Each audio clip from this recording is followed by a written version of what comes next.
Welcome everyone, my name's Lisa Laker and today I'm going to show you how to do a very simple beginner's snowy pine tree. And we're going to use two brushes. We're going to use a number 4 Princeton and a number 12 Princeton. Neptune is the brand of these. And then the paint colors that we're using is the Perylene Green, Winsor Yellow, Manganese Blue, Black, Indigo, and Transparent Orange. And I already have those all on my palette, so let's get started. The first thing we're going to do is to create a snow effect is we're going to use some of the masking fluid. Masking fluid goes on and everywhere that you apply it, the paint will not penetrate the paper there. So this is going to give us a snowy look. This particular one has an applicator that has a very narrow tip, as you can see, and I'm only applying it to the tree because I'm not going to do anything with the background to need to pull the mastic all the way out toward the edge. But make sure that you practice with this before you start applying it to your paper, because sometimes it does come out in bubbles, and I think mine's a little clogged right now. Oh, there it goes.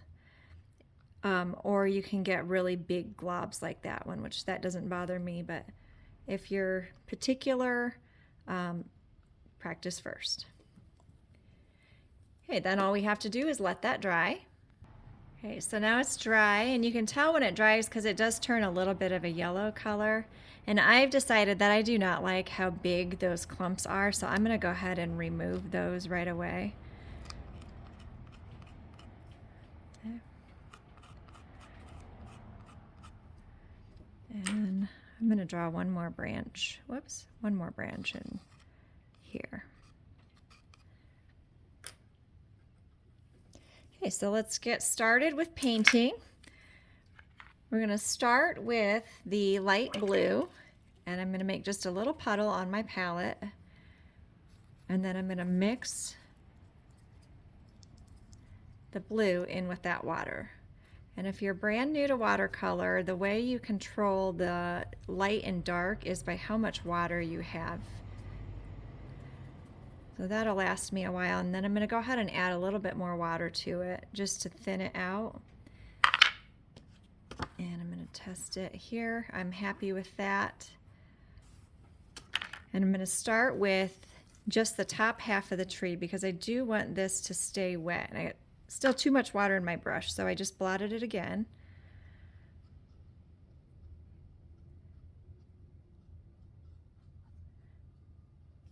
You don't even have to stay in the lines because it's snow and there's no perfect placement of it. Okay, now there's puddles on here, so if I lift the paper, it would actually roll. So I don't want those puddles when I add the green underneath of it. So I'm just going to use my brush, drying my brush off on my towel, and pull some of those puddles up. Otherwise, the snow will come up missing completely. The green will just overload it. We just want it to bleed a little bit. Okay. And then we're going to mix our green. I'm going to leave the blue there because we're going to do the bottom half of the tree next. But I'm going to mix the darker green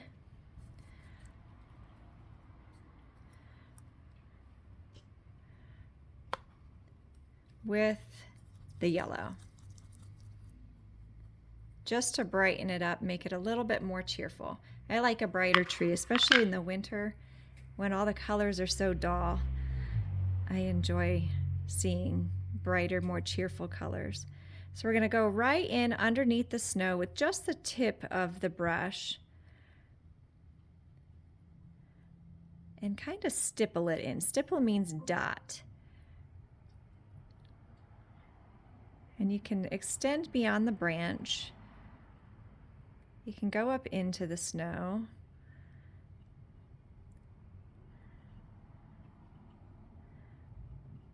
If the green is is flowing into all of the blue, you've got too much water on your paper.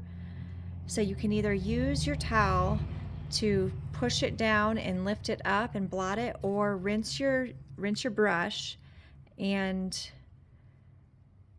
dry it really well on your towel and then pull it up like I showed you earlier. But it should not bleed into all of the blue. It should just go a little bit. Then when you're done with that, this is still pretty wet. There's still plenty of puddles there, and I want that. I'm going to rinse my brush again and go ahead and fill in the bottom of the tree with the same blue that I used on the top. Yep. And I just blotted my brush because I had too much water on it. And then I could actually pull some of this paint and use it on these other branches.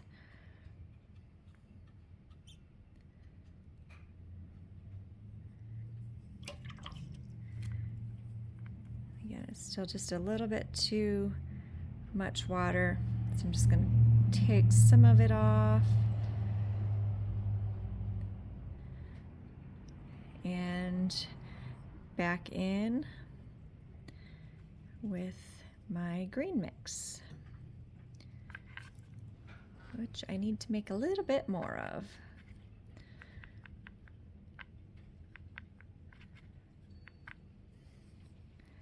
There we go.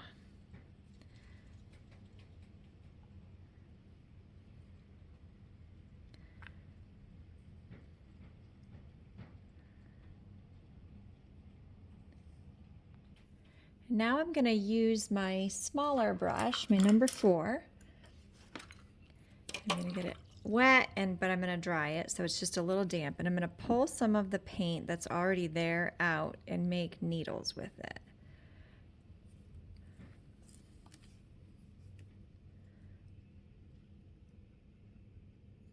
You can pull it, you can push it up into the snow.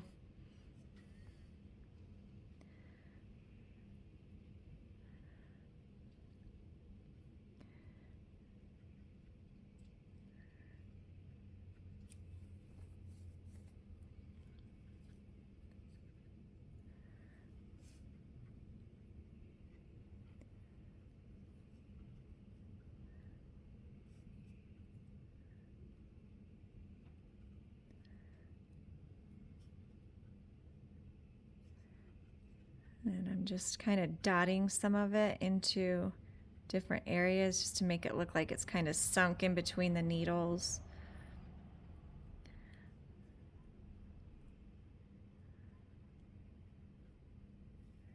Okay, and I'm going to call that good. I'm going to let that dry. And then with the same mixture that I used already with the green, I'm going to add just a little bit more darker green to it, so that it's darker than what I currently have on the paper. I think that's good. And then I'm going to go in very loosely, and I'm going to avoid this area right here and down here with the trunk. Very loosely with the tip of my brush, just fill in some of the center of the tree and then carry it out along the edges.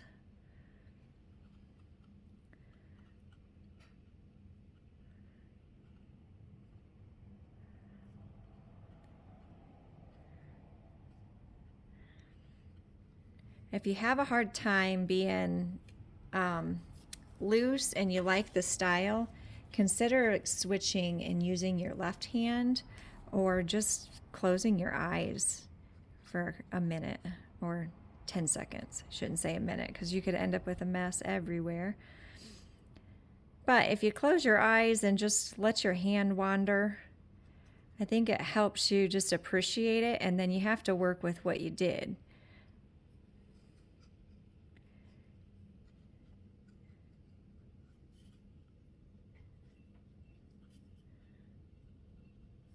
And I'm going to go ahead and drag with the rest of the color that's already in this brush up to the treetop, and then pull a couple little needles off of there.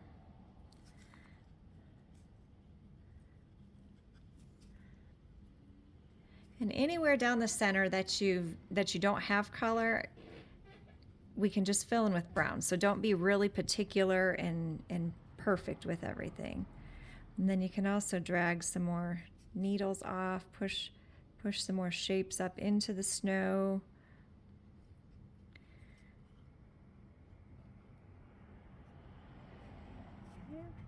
And then let's let this dry. And now we're going to go ahead and mix the brown color. And I have not found a brown that I like, so I always make my own, and I use black and orange. You don't need a whole lot, so I'm not making a big puddle, and I'm keeping it pretty translucent, or not as watered down, pretty thick, because I want it to show up dark and I don't feel like I need to do a bunch of layers with it. I'm going to test it on my paper here, and I like that. So now I'm just going to go in and paint the trunk here. And again, I'm going to stipple a little bit. So that's just putting little dots. That way it creates a texture. And then I'm going to come up in here and a little bit at the tip of the tree, because you can always see some of the trunk up in there too. But anywhere you've got exposed, then feel free to go in. And then I didn't want the trunk very tall, or as tall as I left it, so I'm going to go back in with green and let the green flow into the trunk. And now this is where you can add as much or as little detail as you want. We could do some more needles up here, needles down here.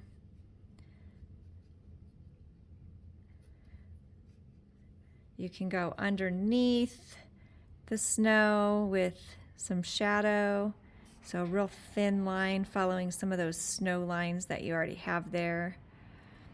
And that'll give it just a little bit more dimension.